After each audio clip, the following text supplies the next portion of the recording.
Assalamualaikum warahmatullahi wabarakatuh. Perkenalkan, saya Miftahul Huda dengan NPM C1C019025, mahasiswa program studi S1 Akuntansi 2019, Fakultas Ekonomi dan Bisnis Universitas Bengkulu.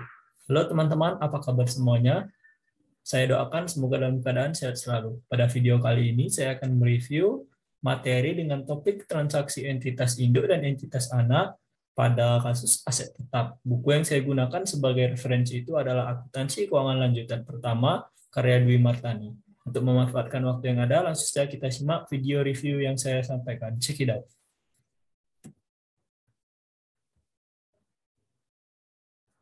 Aset tetap. Aset tetap diatur dalam PSAK 16, di mana aset tetap ini digunakan untuk mendukung operasional perusahaan, yang bisa juga digunakan untuk memproduksi barang. Misalnya, aset tetap ini adalah mesin produksi contohnya. Ketika entitas induk menjual aset tetap kepada entitas anak, maka entitas induk itu akan mencatat sebagai disposal aset, sedangkan entitas anak akan mencatat sebagai perolehan aset tetap. Dampak terhadap pencatatan entitas induk. Ketika entitas induk menjual aset tetap ke entitas anak, maka transaksi ini disebut disposal aset tetap atau penghentian aset tetap. Disposal aset tetap itu dapat terjadi jika tiga hal. Yang pertama, aset tersebut dijual. Yang kedua, penghentian dari penggunaannya. Yang ketiga, aset tersebut ditukar atau diserahkan kepada pihak lain. Sehingga dalam pencatatannya, aset tetap tersebut harus dihapuskan. Untuk menentukan keuntungan atau kerugian dari penjualan aset tetap itu dengan membandingkan harga jual dengan nilai tercatat atau dari nilai buku. Dengan harga perolehan itu dikurang akumulasi penyusutan pada tanggal penjualannya.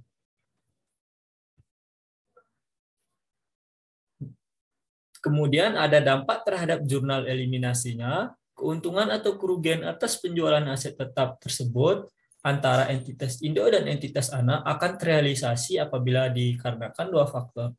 Yang pertama, aset tetap yang tidak disusutkan. Nah, keuntungan atau kerugian terrealisasi itu ketika entitas anak sudah menjual aset yang diperoleh kepada pihak non-afiliasi. Contohnya itu untuk aset tetap disusutkan, misalnya tanah. Nah, kondisi yang kedua, aset tetap yang disusutkan. Keuntungan atau kerugian terjadi ketika aset tersebut sudah digunakan atau dimanfaatkan. Semisalnya itu bangunan dan peralatan, mesin, dan sebagainya.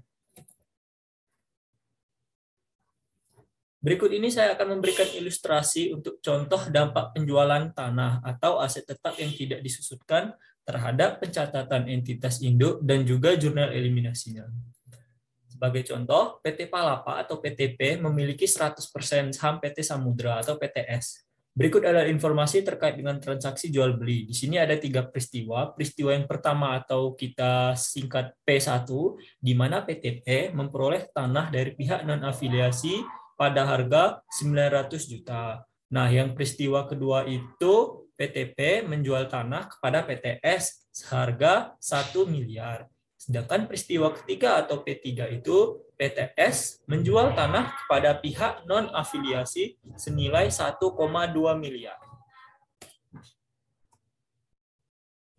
Lantas, bagaimana pencatatan yang harus dibuat PTP dan jurnal eliminasi yang dibuat pada saat penyusunan laporan keuangan konsolidasian pada tahun 2015 jika terdapat 3 skema atau 3 skenario? Skema yang pertama itu seluruh peristiwa terjadi pada periode 15, di mana P1, P2, dan P3 itu terjadi di 2015. Sedangkan di skema kedua atau skenario kedua, P1 dan P2-nya itu terjadi pada tahun 2015. Namun P3-nya terjadi pada periode 2016. Dan skema ketiga atau skenario ketiga itu P3-nya saja yang terjadi pada tahun 2015. Sedangkan P1 dan P2-nya itu sudah terjadi pada periode tahun 2014. Untuk yang skenario pertama, yang P1, P2, dan P3-nya sudah terjadi di tahun 2015 atas penjualan tanah kepada entitas anak, sehingga PTP harus melaporkan keuntungan sebesar 100 juta rupiah. Itu didapat dari penjualan yang dilakukan oleh PTP 1 miliar dikurangkan dengan beban pokok penjualan yang didapat dari perusahaan non-afiliasi 900 juta. sehingga didapat keuntungan 100 juta. Sedangkan PTS akan mencatat keuntungan dari penjualan tanah ke pihak non-afiliasi itu senilai 200 juta, di mana hal itu didapat dari harga perolehan yang didapatnya dari penjualan yang dilakukan PTP senilai 1,2 miliar dikurangkan dengan beban pokok penjualan yang dikeluarkan untuk memperoleh tanah tersebut dari PTP senilai 1 miliar. Sehingga keuntungannya 200 juta. 1,2 miliar dikurang 1 miliar.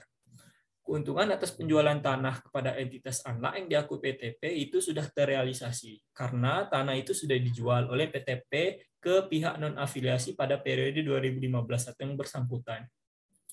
Tanah juga tidak akan muncul di laporan keuangan PTP, PTS, maupun laporan keuangan konsolidasian. Tidak ada jurnal tambahan yang perlu dibuat oleh PTP dan tidak terkait transaksi hulu penjualan tanah tersebut. Tidak ada jurnal eliminasi juga yang dibuat. Nah, berikut ini tabel yang memuat dampak jurnal eliminasi dari skenario pertama terhadap laporan keuangan konsolidasiannya. Di kolom akun tanah itu tidak ada data, dan pada akun keuntungan penjualan tanah di PTP itu kan 100 juta seperti yang di awal, sedangkan di PTS itu 200 juta. Sebelum konsolidasi itu 300 juta, sehingga pada saat konsolidasinya itu diakumulasikan atau digabungkan menjadi 300 juta. Kemudian untuk keuntungan atas penjualan tanah yang dibukukan oleh PTP sebesar 100 juta, untuk skema kedua ini penyelesaiannya, keuntungan atas penjualan tanah yang dibukukan PTP sebesar 100 juta rupiah belum terrealisasi karena sampai akhir periode tanah tersebut masih berada di PTS. Akibatnya, PTP harus melakukan pencatatan untuk menangguhkan keuntungan dari penjualan tanah. Sehingga jurnal yang dibuat oleh PTP itu bagian laba atas entitas anaknya 100 juta di debit dan di kreditnya itu investasi pada entitas anak 100 juta di kredit. Nah, dari sudut pandang konsolidasian itu, keuntungan penjualan yang tanah yang diakui PTP itu juga belum terrealisasi. Selain itu, tanah yang disajikan dalam laporan keuangan konsolidasian juga harus pada nilai perolehan dari non-afiliasi. Sehingga jurnal eliminasi yang dibuatnya adalah keuntungan penjualan tanahnya itu 100 juta dan di debit dan tanahnya di kredit itu 100 juta.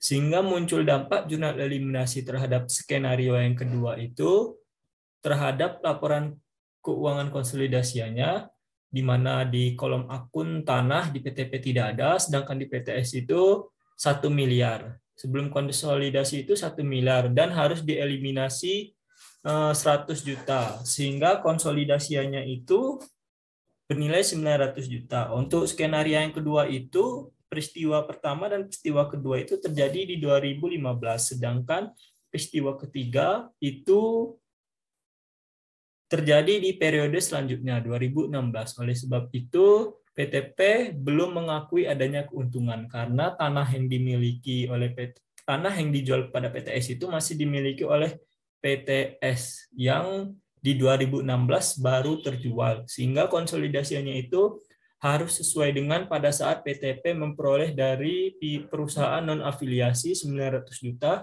dan keuntungan penjualan tanah yang diakui PTP 100 juta dari PTP menjual ke PTS 1 miliar dikurangi 900 juta sebelum konsolidasi itu 100 juta dan harus dieliminasi 100 juta karena keuntungan penjualan tanah tersebut belum terrealisasi dan tanah tersebut masih dimiliki oleh PTS.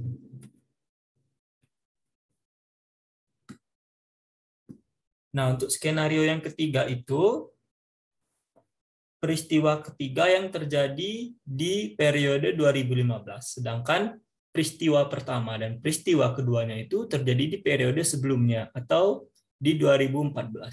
Pada periode sebelumnya itu, PTP mengakui keuntungan atas penjualan tanah ke PTS sebesar 100 juta.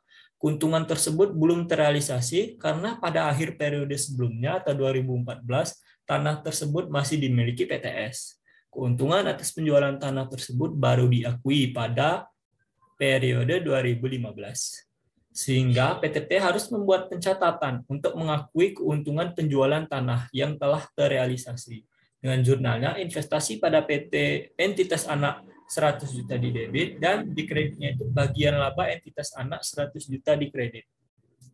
Keuntungan atas penjualan tanah tersebut harus ditambahkan sebagai komponen laba rugi konsolidasi periode berjalan, sehingga nilai keuntungan penjualan tanah yang akan disajikan dalam laporan keuangan konsolidasi 2015 sebesar 300 juta.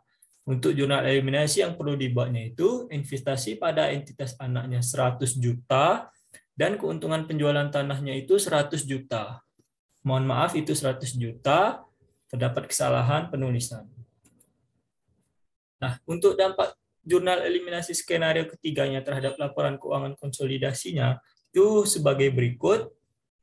Keuntungan penjualan tanah di PTP itu tidak ada, dan di PTS itu 200 juta sebelum konsolidasi. Dan di eliminasinya itu bertambah 100 juta karena di periode 2015 keuntungan yang diperoleh PTS dari dia menjual ke perusahaan non-afiliasi 100 juta itu ditambahkan dengan keuntungan yang terjadi pada PTP menjual ke perusahaan non afiliasi yang 100 jutanya itu PTP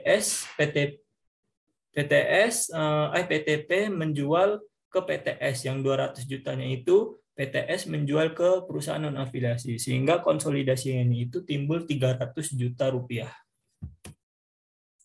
Oke, sekian saja review yang dapat saya sampaikan.